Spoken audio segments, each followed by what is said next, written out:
Hi guys, ನೋಡಿದ್ರಲ್ಲ ತುಂಬ ಜನ ಪಾರ್ಟ್ 2 ವ್ಲಾಗ್ ಹಾಕಿ ಅಕ್ಕ ಅಂತ ಕೇಳ್ತಾ ಇದ್ರಿ. ಇನ್ಸ್ಟಾಗ್ರಾಮಲ್ಲೂ ಕೂಡ ನನಗೆ ಒಂದು 2-3 ಜನ ಕಮೆಂಟ್ ಮಾಡಿದರು, ಅಕ್ಕ ಹಾಗೆ ಅಕ್ಕ ವೆಯ್ಟ್ ಮಾಡ್ತಾ ಇದ್ದೀವಿ ನಿಮ್ಮ ವ್ಲಾಗ್ಸ್ಗೆ ಅಂದ್ಬಿಟ್ಟು. ಒಂದು ಸ್ವಲ್ಪ ಕೆಲಸ ಇತ್ತು ನನಗೆ, ಹಾಗಾಗಿ ಸ್ವಲ್ಪ ಎಡಿಟ್ ಮಾಡೋದು ಲೇಟ್ ಆಗೋಯಿತು. ಬೇಜಾರು ಮಾಡ್ಕೋಬೇಡಿ, ಎಲ್ಲನೂ ಇತ್ತು, ಬಟ್ ಎಡಿಟ್ ಮಾಡೋಕ್ಕೆ ನನಗೆ ಟೈಮೇ ಆಗ್ತಾ ಇರಲಿಲ್ಲ. ಸೊ ಹಾಗಾಗಿ ಈ ವ್ಲಾಗ್ ನೀವು ನೋಡ್ಬೋದು, ಪಾರ್ಟ್ 2 ವ್ಲಾಗ್. ಇನ್ನು ಇದೇ ಸೀರೆನೇ ನಾವು ತಂದಿದ್ದು.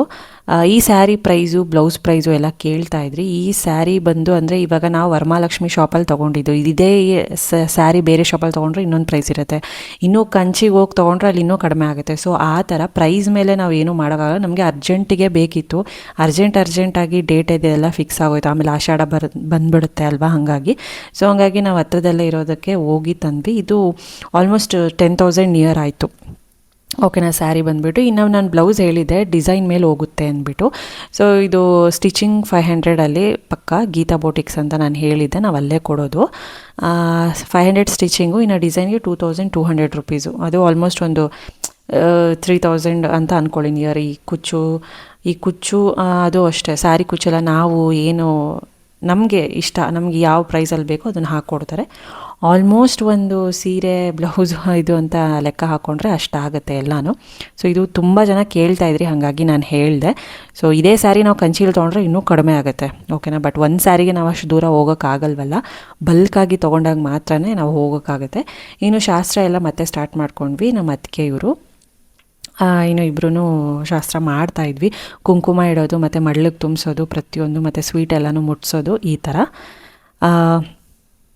ಜಾಸ್ತಿ ಇನ್ನೇನು ವಾಯ್ಸ್ ಓವರ್ ಕೊಡೋಕ್ಕಾಗುತ್ತೆ, ಜಾಸ್ತಿ ವಾಯ್ಸ್ ಓವರ್ ಏನು ಕೊಡೋಕ್ಕಾಗಲ್ಲ, ಹಾಗಾಗಿ ಮ್ಯೂಸಿಕ್ಕೇ ಹಾಕ್ತೀನಿ ನೋಡಿ. ಒಬ್ಬೊಬ್ಬರೇ ಬಂದು ಎಲ್ಲನೂ ಇನ್ನು ಆಶೀರ್ವಾದ ಮಾಡಿ ಹೋಗ್ತಾರೆ. ಈ ವ್ಲಾಗ್ಗೋಸ್ಕರ ತುಂಬ ಜನ ಕಾಯ್ತಿದ್ದೀರಾ ಅಂತಲೂ ಗೊತ್ತು ನನಗೆ. ಪಾರ್ಟ್ 2 ಹಾಕಿ ಅಕ್ಕ, ನೆಕ್ಸ್ಟ್ ಹಾಕಿ ವೆಯ್ಟ್ ಮಾಡ್ತಾಯಿದ್ದೀವಿ ಅಂತ ತುಂಬ ಜನ ಕೇಳ್ತಾಯಿದ್ರಿ. ಸೊ ನಿಮ್ಮನ್ನ ಡಿಸಪಾಯಿಂಟ್ ಮಾಡೋಕ್ಕೆ ನನಗೆ ಇಷ್ಟ ಆಗಲ್ಲ. ಸೊ ನಿಮಗೋಸ್ಕರ ಈ ಪಾರ್ಟ್ 2 ವ್ಲಾಗ್ ಹಾಕ್ತಾಯಿದ್ದೀನಿ ನಾನು.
ಒಬ್ಬೊಬ್ಬರಾಗೆ ನಮ್ಮ ಕಡೆಯವರೆಲ್ಲ, ನಾವು ಮೊದಲು ತಂದಿದ್ದಲ್ವಾ ಇದೆಲ್ಲ, ಹಾಗಾಗಿ ನಮ್ಮ ಕಡೆಯವ್ರು ಮಾಡೋದಿರುತ್ತೆ. ಇವರೆಲ್ಲ ನಮ್ಮ ದೊಡ್ಡಮ್ಮ, ಅಂದರೆ ನಮ್ಮ ಸ್ವಂತ, ನಮ್ಮ ಅಪ್ಪನ ಸೈಡ್ ಇವರೆಲ್ಲ. ನಮ್ಮ ಅಪ್ಪ ಅವರ ಅಣ್ಣ ಇರ್ತಾರಲ್ಲ, ಸ್ವಂತ ಅಣ್ಣಂದರು, ಅವರ ವೈಫ್ಸ್, ಅಂದರೆ ನಮಗೆ ಈ ಕಡೆ ನಮ್ಮ ಅಪ್ಪನ ಸೈಡ್ ದೊಡ್ಡಮ್ಮ ಅಂದ್ರೆ ಇಬ್ಬರು.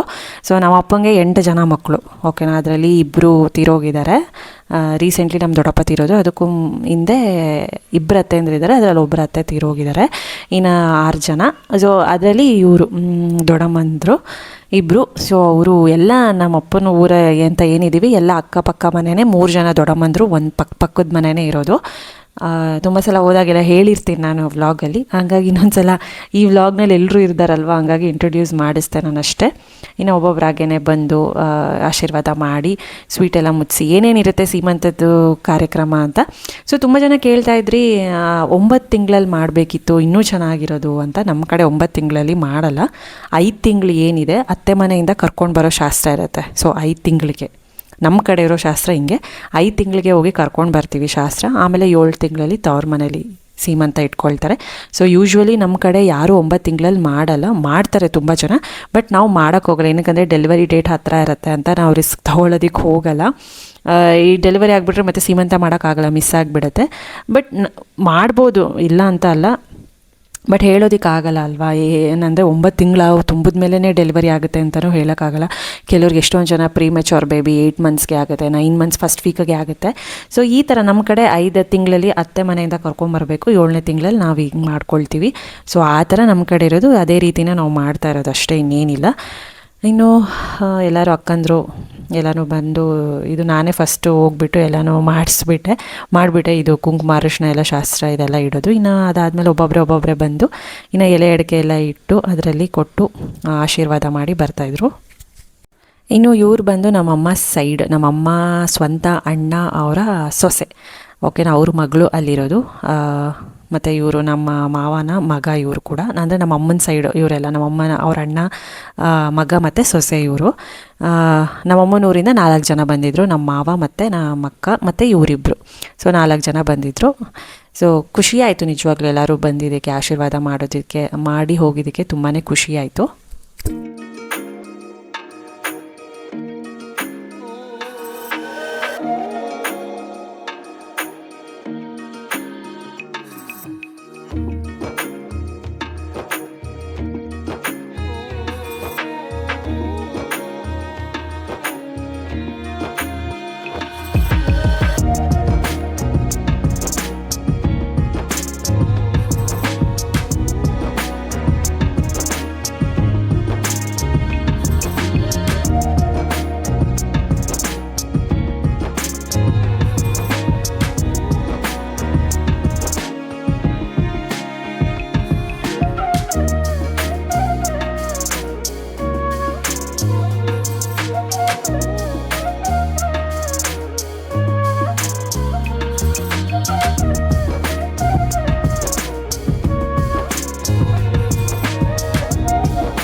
ಇನ್ನು ಲಶಿಕಂಗೆ ಒಂದು ಸ್ವಲ್ಪ ಫೀವರ್ ಬಂದಿತ್ತಲ್ಲ, ಹಂಗಾಗಿ ಸ್ವಲ್ಪ ಕಣ್ಣೆಲ್ಲ ಒಂದು ಸ್ವಲ್ಪ ಸಣ್ಣ ಆಗಿತ್ತು, ಸ್ವಲ್ಪ ಡಲ್ಲಾಗೇ ಇದ್ಲು.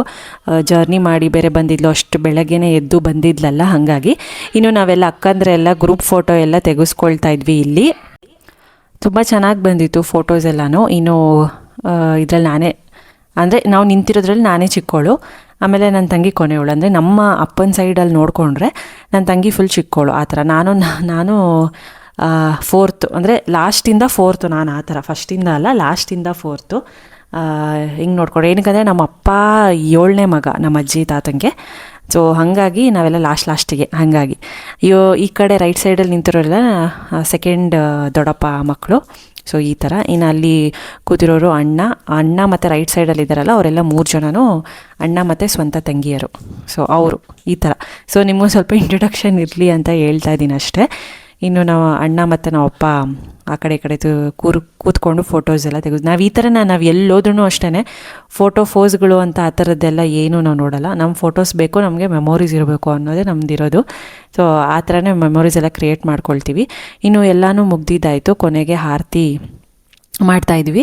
ಸೊ ಆರತಿ ಇನ್ನೇನು ಗೊತ್ತಿರುತ್ತೆ ಆರತಿ ಮಾಡೋದು. ಆರತಿ ಮಾಡಲೇಬೇಕು ಕಂಪಲ್ಸರಿ, ಎಲ್ಲರೂ ನೋಡಿರ್ತಾರೆ, ದೃಷ್ಟಿಯಾಗಿರುತ್ತೆ. ಸೊ 5 ಜನ ಮಾಡ್ತಾಯಿದ್ದೀವಿ, ಇಲ್ಲ 3 ಜನ, ಇಲ್ಲ 9 ಜನ ಈ ಥರ. ಸೊ ಆರತಿ ಕೂಡ ಮಾಡಿದ್ದಾಯಿತು. ನಾವು ಕೂಡ ಇನ್ನು ಊಟ ಮಾಡಿಬಿಟ್ಟು ಹೊರಟ್ವಿ. ಏನಕ್ಕಂದರೆ ಇಲ್ಲಿ 2 to 4 ಇದರೊಳಗೆ ಬಿಟ್ಬಿಡಬೇಕು. ಸೊ ಅಲ್ಲಿ ಹೋಗ್ತಾ ಇಲ್ಲಿ ರೆಡ್ ಸ್ಯಾರಿ ಹಾಕ್ಕೊಂಡಿದ್ರಲ್ಲ ಅವ್ರ ಮನೆ ಅಕ್ಕ ಕೂಡ ಹೋಗಿದ್ವಿ. ಅವ್ರ ಮನೆ ಕೂಡ ಅಲ್ಲೇ ಇರೋದು. ಇನ್ನು ಇನ್ನೊಬ್ಬರು ರಿಲೇಟಿವ್ ಮನೆ ಇತ್ತು, ಅವ್ರ ಮನೆ ಕೂಡ ಅನಂತಪುರಲ್ಲೇ ಇದ್ದಿದ್ದು. ಸೊ ಹಾಗಾಗಿ 2 ಮನೆಯೂ ಕವರ್ ಮಾಡ್ಕೊಂಡು ಹೋದ್ವಿ. ಇನ್ನು ಕಾರ್ ಹತ್ತಿದ ತಕ್ಷಣ ಲಶಿಕಾ ಫುಲ್ ನಿದ್ದೆ ಹೊಡಿತಿದ್ದಾಳೆ. ಏನಕ್ಕಂದರೆ ಬೆಳಗ್ಗೆಯಿಂದ ಅವಳು ಮಲಗಿರಲಿಲ್ಲ. ಬೆಳಗ್ಗೆ ಸ್ವಲ್ಪ ಕಾರಲ್ಲೇನೋ ಮಲ್ಕೊಂಡಿದ್ಲು ಅಷ್ಟೇ, ಸ್ವಲ್ಪ ಹುಷಾರು ಬೇರೆ ಇರಲಿಲ್ವಲ್ಲ, ಹಾಗಾಗಿ. ಇದೆಲ್ಲ ಅನಂತಪುರ ಸಿಟಿ. ಇನ್ನು ತಂಗಿನ ಕರ್ಕೊಂಡು ನಾವು ಕೂಡ ಹೊರಟ್ವಿ. ಇನ್ನು ಸುಜನ್ ಅವರು ಆಫೀಸ್ಗೆ ಹೋಗಬೇಕಿತ್ತಂದರೆ, ಸೊ ಹಾಗಾಗಿ ಅವ್ರು ಡೈರೆಕ್ಟ್ ಬ್ಯಾಂಗ್ಳೂರಿಗೆ ಹೋಗ್ತೀನಿ ಅಂತ ಅಂದರು. ಹಾಗಾಗಿ ತುಮಕೂರಿಗೆ ಏನು ಬರಲಿಲ್ಲ. ಇನ್ನು ಫಸ್ಟ್ ಒಂದು 2 ಮನೆ ರಿಲೇಟಿವ್ ಮನೆ ಸಿಗ್ತಲ್ಲ, ಅಲ್ಲೂ ಈ 2 ಮನೆಗೂ ಬಂದ್ವಿ. ಇಲ್ಲಿ ಅಪಾರ್ಟ್ಮೆಂಟ್ ಒಬ್ಬರು ರಿಲೇಟಿವ್ ಮನೆ ತುಂಬ ಚೆನ್ನಾಗಿತ್ತು. ಎಷ್ಟು ಗಾಳಿ ಬೀಸ್ತಾಯಿತ್ತು ಅಂದರೆ ಅಷ್ಟು ತಣ್ಣಗೆ ಬೀಸ್ತಾಯಿತ್ತು ಗಾಳಿ, ಅಷ್ಟು ಚೆನ್ನಾಗಿತ್ತು ಗಾಳಿ. ಅಲ್ಲಿ ಅಪಾರ್ಟ್ಮೆಂಟ್ ಬೇಸ್ಮೆಂಟ್ ಕೆಳಗಡೆ ಪಾರ್ಕಿಂಗ್ ಮಾಡೋ ಜಾಗದಲ್ಲಿ ಏನು ಎಷ್ಟು ಗಾಳಿ ಬೀಸ್ತಿತ್ತು ಅಂದರೆ ನಮಗೆ ಭಯ ಆಗೋಯ್ತು. ಅಷ್ಟು ಹೆವ್ವಿ ಗಾಳಿ ಬೀಸ್ತಾಯಿತ್ತು, ಧೂಳೆಲ್ಲ ಎದ್ದುಬಿಟ್ಟಿತ್ತು. ಆಷಾಢ ಬೇರೆ ಅಲ್ವಾ, ಸಖತ್ತು ಧೂಳು ನೋಡಿ, ಹೆಂಗೆ ಮರ ಅಂದರೆ ಸಖತ್ತು ಎದ್ಬಿಟ್ಟಿತ್ತು ಗಾಳಿ ಅಂತೂ. ಇದೇನಪ್ಪ ಹಿಂಗೆ ವಿಚಿತ್ರವಾಗಿ ಎದ್ಬಿಟ್ಟಿದೆ ಅನ್ನೋ ಥರ ಫೀಲ್ ಆಗಿಬಿಟ್ಟಿತ್ತು. ಇನ್ನು ನಾವು ಕೂಡ ಇನ್ನು ಹೊರಡ್ವಿ. ನಾವು ನಿಧಾನಕ್ಕೆ ಹೊರಡಬೇಕು, ಏನಕ್ಕಂದರೆ ತಂಗಿ ಕೂಡ ಬರ್ತಿದ್ದಾಳಲ್ವ, ನಾವು ಎರಬಿರಿ ಫಾಸ್ಟಾಗಿ ಹೋಗೋಕ್ಕಾಗಲ್ಲ. ಸೊ ಆಲ್ಮೋಸ್ಟ್ ಒಂದು 5 hours ತೊಗೊಂಡ್ವಿ. ನಾವು ನಿಧಾನಕ್ಕೆ ಹೊರಡ್ವಿ, ಇಲ್ಲ ನಾವು ಅಂದಿದ್ರೆ ಇನ್ನೂ ಬೇಗನೆ ಹೋಗ್ತಾಯಿದ್ವಿ. ಇನ್ನು ನಾವು ಯಾವಾಗ ಅನಂತಪುರ ಬಿಟ್ವೋ ತುಮಕೂರುವರೆಗೂ ಫುಲ್ ಮಳೆ ಅಂದರೆ ಮಳೆ. ಅನಂತಪುರ ಹತ್ರ ಫುಲ್ಲು ಜೋರಾಗಿ ಸಿಕ್ಕಾಪಟ್ಟೆ ಜೋರಾಗಿಬಿಟ್ಟಿತ್ತು. ಹೈವೇ ಮೇಲೆ ರೋಡ್ ಕೂಡ ಕಾಣಿಸ್ತಿರಲಿಲ್ಲ, ಅಷ್ಟು ಸಿಕ್ಕಾಪಟ್ಟೆ ಮಳೆ ಬಂದುಬಿಡ್ತು. ಇನ್ನು ಅಲ್ಲೇ ಕಿಯಾ ಮ್ಯಾನುಫ್ಯಾಕ್ಚರಿಂಗ್ ಕಂಪನಿ ಕೂಡ ಇರೋದು. ಅದು ಯಾವಾಗಲೂ ನೋಡ್ತಾನೆ ಇರ್ತೀವಿ, ನಮ್ಮ ಕಾರು ಕಿಯಾನೇ ಅಲ್ವಾ, ಅಲ್ಲೇ ನೋಡ್ಕೊಂಡು ಹೋಗ್ತಾ ಇರ್ತೀವಿ. ಇಲ್ಲೇ ನೋಡು ಮ್ಯಾನುಫ್ಯಾಕ್ಚರ್ ಆಗಿರೋದು ಅಂತ. ಅದನ್ನು ಕೂಡ ನಾನು ತೋರಿಸ್ತೀನಿ ಆನ್ ದ ವೇ ಹೋಗ್ತಾ. ನೋಡಿ ಇದೆ ಸಖತ್ ಮಳೆ ಬರ್ತಾಯಿತ್ತು. ತುಂಬ ದೊಡ್ಡ ಕಂಪ್ನಿ ಕಿಯಾ ಇದು, ಸಖತ್ತು ದೊಡ್ಡದು, ಸಖತ್ತು ವೈಡ್, ಫುಲ್ಲು ದೊಡ್ಡದಾಗಿದೆ ಜಾಗ ಎಲ್ಲ ಮಾತ್ರ ಸಖತ್ ದೊಡ್ಡದಿದೆ. ಇಲ್ಲಿಂದ ಮ್ಯಾನುಫ್ಯಾಕ್ಚರ್ ಆಗಿ ಎಲ್ಲ ಕಡೆನೂ ಹೋಗುತ್ತೆ ಕಿಯಾ ಕಾರ್ಸ್ ಎಲ್ಲನೂ. ಸಿಕ್ಕಾಪಟ್ಟೆ ಮಳೆ ಅಷ್ಟು ಸಿಕ್ಕಾಪಟ್ಟೆ ಮಳೆ ಬರ್ತಾಯಿತ್ತು. ನಾವೊಂದು ಸ್ವಲ್ಪ ಆನ್ ದ ವೇ ಹೋಗ್ತಾ ಕಂಟಿನ್ಯೂಸ್ ಆಗಿ ಜರ್ನಿ ಬೇಡ ಅಂದ್ಬಿಟ್ಟು ಮಧ್ಯದಲ್ಲಿ ಸ್ವಲ್ಪ ಸ್ಟಾಪ್ ಕೊಟ್ಕೊಂಡು ಹೋಗ್ತಾಯಿದ್ವಿ. ಯಾಕಂದರೆ ಕಂಟಿನ್ಯೂಸ್ ತುಂಬ ಲಾಂಗ್ ಜರ್ನಿ ಅಲ್ವಾ, ಹಂಗಾಗಿ ಸ್ವಲ್ಪ ಸ್ಟಾಪ್ ಕೊಟ್ಕೊಂಡು ಹೋಗ್ತಾಯಿದ್ವಿ ತಂಗಿ ಇರೋದ್ರಿಂದ. ಇನ್ನು ಲಶಿಕಾ ಅಂತೂ ಫುಲ್ಲು ನಿದ್ದೆ ಹೊಡಿತಿದ್ದಾಳೆ, ಸಖತ್ ನಿದ್ದೆ ಹೊಡಿತಿದ್ದಾರೆ ನೋಡಿ. ಪ್ರಕುಲ್ ಕೂಡ ಫುಲ್ ನಿದ್ದೆ ಮಾಡಿಬಿಟ್ಟು ಇಬ್ಬರು ನನ್ನ ಮೇಲೇ ಮಲ್ಕೊಂಡ್ಬಿಟ್ಟಿದ್ದಾರೆ. ಲಶಿಕಾ ಬಾಯಿ ತೆಕ್ಕೊಂಡು ಬೇರೆ ಮಲ್ಕೊಂಡ್ಬಿಟ್ಟಿದ್ದಾಳೆ. ಇನ್ನು ಪ್ರಕುಲ್ ನಮ್ಮಮ್ಮ ಮಲಗಿಸ್ಕೊತಾಯಿದ್ರು, ಇವಳಂತೂ ಬಾಯಿ ತೆಕ್ಕೊಂಡು ಮಲ್ಕೊಂಡ್ಬಿಟ್ಟಿದ್ದಾಳೆ. ಅಷ್ಟು ನಿದ್ದೆ ಬಂದುಬಿಟ್ಟಿದೆ ಅವಳಿಗೆ. ನಮಗೆ ಸುಸ್ತಾಗಿಬಿಟ್ಟಿತ್ತು ಬೆಳಗ್ಗೆ ಅಷ್ಟೊತ್ತಿಗೆ ಎದ್ದು ಅಲ್ಲೆಲ್ಲ ಓಡಾಡಿ ಮಾಡಿ ಫಂಕ್ಷನ್ ಎಲ್ಲ ಮಾಡೋಷ್ಟೊತ್ತಿಗೆ. ಇನ್ನು ಮಕ್ಕಳು ಟಯರ್ಡ್ ಆಗದೆಲ್ಲ ಇರ್ತಾರ. ಅದ್ರ ಜೊತೆಗೆ ಮಳೆ ಬರ್ತಾಯಿತ್ತು, ಜರ್ನಿ ಜೊತೆಗೆ ಮಳೆ ಕೂಡ ಎಂಜಾಯ್ ಮಾಡ್ತಾಯಿದ್ವಿ.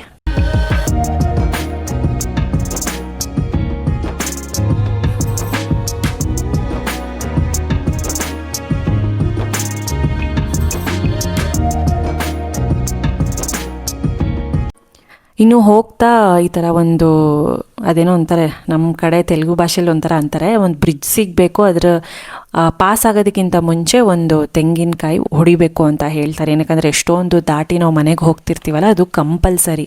ಪ್ರೆಗ್ನೆಂಟ್ಸ್ ವುಮೆನ್ ಆಗಿರ್ಬೋದು, ಚಿಕ್ಕ ಪಾಪುಗಳನ್ನ ಕರ್ಕೊಂಡು ಹೋಗ್ತಿರ್ಬೋದು, ಸೊ ಈ ಥರ ಬಾಣಂತಿಯರ್ನಾಗಿರ್ಬೋದು. ಸೊ ಆ ಟೈಮಲ್ಲಿ ಎಲ್ಲಾದರೂ ಜರ್ನಿ ಮಾಡಬೇಕಾದ್ರೆ ಈ ಥರ ತೆಂಗಿನಕಾಯಿ ಹೊಡಿಬೇಕು ಅಂತ ಹೇಳ್ತಾರೆ. ಅದನ್ನೇ ಒಂದು ಕಡೆ ಅಪ್ಪ ನಿಲ್ಲಿಸ್ಬಿಟ್ಟು, ಒಂದು ಬ್ರಿಡ್ಜು, ಒಂದು ಕೆಳಗಡೆ ನೀರು ಹರಿಯುತ್ತಲ್ಲ ಅಂಥ ಜಾಗದಲ್ಲಿ ನಿಲ್ಲಿಸ್ಬಿಟ್ಟು ತೆಂಗಿನಕಾಯಿ ಹೊಡಿತಿದ್ದಾರೆ. ಇದು ನಮ್ಮ ಕಡೆ ಶಾಸ್ತ್ರ ಇದ್ದೇ ಇರುತ್ತೆ. ಕೆಲವರು ಇದನ್ನು ಫಾಲೋ ಮಾಡಲ್ಲ, ಗೊತ್ತಿದ್ರೂ ಮಾಡ್ತಾರೋ ಗೊತ್ತಿಲ್ಲದೆ ಫಾಲೋ ಮಾಡಲ್ಲೋ ಗೊತ್ತಿಲ್ಲ.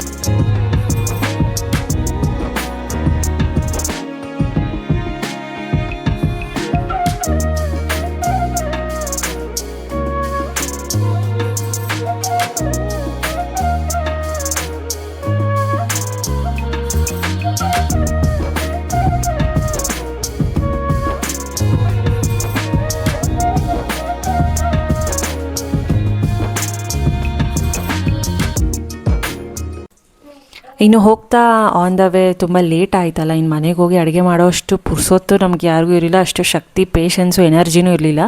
ಇಲ್ಲಿ ಮಧುಗಿರಿ ಈ ಕಡೆ ಒಂದು ಹೊಸದಾಗಿದೆ ಅಡುಗೆ ಮನೆ ರೆಸ್ಟೋರೆಂಟ್ ಅಂತ.